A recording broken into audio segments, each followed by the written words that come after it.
ముందుగా మీ మీడియా మిత్రులందరికీ ఇక్కడికొచ్చినందుకు చాలా థ్యాంక్స్ అండి.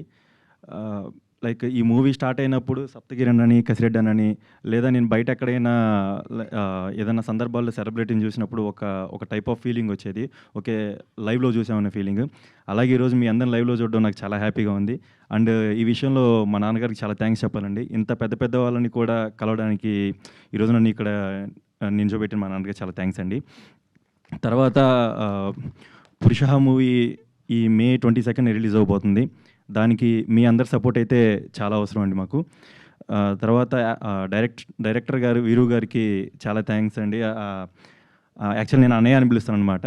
అన్నయ్య ఏంటంటే నాకు ఎక్కడ నేను కొత్తోడిని నాకు ఆ భయం క్రియేట్ చేయకుండా లైక్ యాక్టింగ్ అంటే కానీ అంటే నేను బేసిక్గా అసలు బయట కూడా ఎక్కువ మాట్లాడేవాడిని కాదు. అంటే చాలా కామ్ పర్సన్ని. డైరెక్టర్ గారు కూడా దాంట్లో నుంచి బయటికి తీసుకొచ్చి నన్ను ఎక్కడా ఇబ్బంది పడనీయకుండా చాలా ప్రేమగా ఒక సొంత తమ్ముని చూసుకున్నట్టు చూసుకొని త్రూ అవుట్ ఈ మూవీ అయితే కంప్లీట్ చేసాం. తర్వాత ఈ కసిరెడ్డి అన్న అయితే నాకు బిగినింగ్ డే నుంచి మంచి సపోర్ట్ ఇస్తూ ప్రతిసారి లైక్ నేను ఆ టెన్షన్ పడే ప్రతిసారి అన్న చాలా సపోర్ట్ ఇచ్చేవాళ్ళు.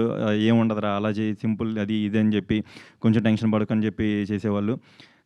సప్తగిరి అన్న నేను ఏదన్నా కొంచెం ఏదైనా ఒక సీన్కో ఏదైనా డైలాగో టెన్షన్ పడుతున్న టైంలో జోక్స్ వేసి బాగా ఎంటర్టైన్ చేసి నాలో ఉన్న భయాన్ని పోగొట్టేవాళ్ళు. అండ్ రాయంచా తను కూడా చాలా బాగా హెల్ప్ చేసింది, కో యాక్టర్. హాసిని గారు అండ్ విష్కా గారు కూడా లైక్ చాలా ఎంటర్టైనింగ్గా అండ్ కొంచెం మోటివేషన్గా ఇలా నన్ను చాలా కేర్ఫుల్గా ఈ మూవీ కంప్లీట్ చేసుకునేలాగా హెల్ప్ చేశారు. తర్వాత కొంతమంది లైక్ ఈ డిఓపి సతీష్ గారికి చాలా థ్యాంక్స్ అండి. ఆర్ట్ డైరెక్టర్ రవి గారికి చాలా చాలా థ్యాంక్స్ అండి. అండ్ ఈ మూవీలో పనిచేసిన ప్రతి టెక్నీషియన్ వీళ్ళందరికీ చాలా థ్యాంక్స్ అండి. ఈ మూవీలో ఒక ఫ్యామిలీ ఎంటర్టైనర్ అండ్ ఈ ఫ్యామిలీ మధ్య వచ్చే గొడవలు, వైఫ్ అండ్ హస్బెండ్ మధ్య వచ్చే గొడవలు కాకుండా ఒక మంచి క్యూట్ లవ్ స్టోరీ కూడా ఉంది. వీటన్నిటిని చూసి మీరు బాగా ఎంజాయ్ చేస్తారని ఆశిస్తున్నాను. అండ్ మా నాన్నగారికి చాలా థ్యాంక్స్ చెప్పాలండి. నన్ను నమ్మి నా మీద ఇన్వెస్ట్ చేసి దాని తర్వాత ఆ ఇన్వెస్ట్మెంట్కి అంటే వీళ్ళు చూసిన ప్రజెంట్ అయితే ఎవరైతే కొంచెం ఆ టీజర్ ఇవన్నీ చూసిన వాళ్ళు ఉన్నారో వాళ్ళందరూ ప్రతి ఒక్కళ్ళు మంచి రెస్పాన్స్ ఇస్తున్నారు. నాకు తెలిసినంత వరకు అయితే నేను మా నాన్నగారు అనుకున్న దాన్ని రీచ్ అయ్యానని కొంచెం అనుకుంటున్నాను.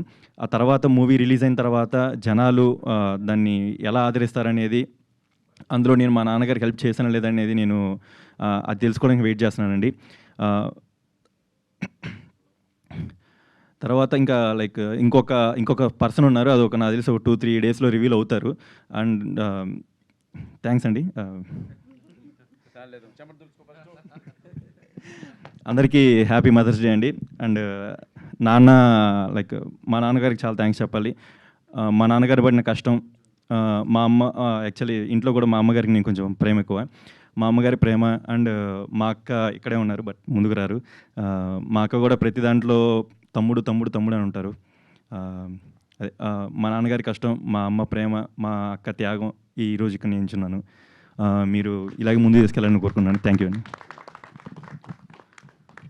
ఆస్తుల పంపకాలు జరిగినప్పుడు బత్తుల సరస్వతి గారికి ఒక వాటా ఎక్కువ వెళ్ళిందంట. సీరియస్ అండి, సీరియస్ జోక్ కాదు. బత్తుల సరస్వతి గారికి ఒక వాటా ఎక్కువ వెళ్ళింది. అమ్మా నీకు ఇది ఇస్తున్నానమ్మా అని వాళ్ళ నాన్నగారు చెప్పిన మాట. మీకు ఇస్తున్నానమ్మా అంటే ఇది అంటే లేదు నాన్న నాకు ఇది వద్దు, తమ్ముని పెట్టి ఆ అమౌంట్తో నేను సినిమా తీస్తానన్నా అని చెప్పిందంట బత్తుల సరస్వతి గారు. So hats off madam. మీ తమ్ముడికి నిజంగా కళ్యాణ్కి అటువంటి అక్క దొరకడం నిజంగా నీ పూర్వజన్మ సుకృతం తమ్ముడు. ఆ అమ్మాయి డబ్బులు పెట్టి తమ్ముడిని హీరోగా పెట్టి సినిమా తీసింది. ఒక పంపకంలో ఒక 10 కోట్లు ఎక్కువ ఇచ్చినందుకు మీకు ఆ 10 కోట్లు కాస్త తప్పకుండా తిరిగి వస్తాయి మేడం. బాగుంటుంది. అందరూ సిన్సియర్గా వెంకటేశ్వర స్వామిని ప్రార్థిద్దాం. God bless you madam. Thank you Kalyan గారు. థ్యాంక్ యూ సప్తగిరి గారు.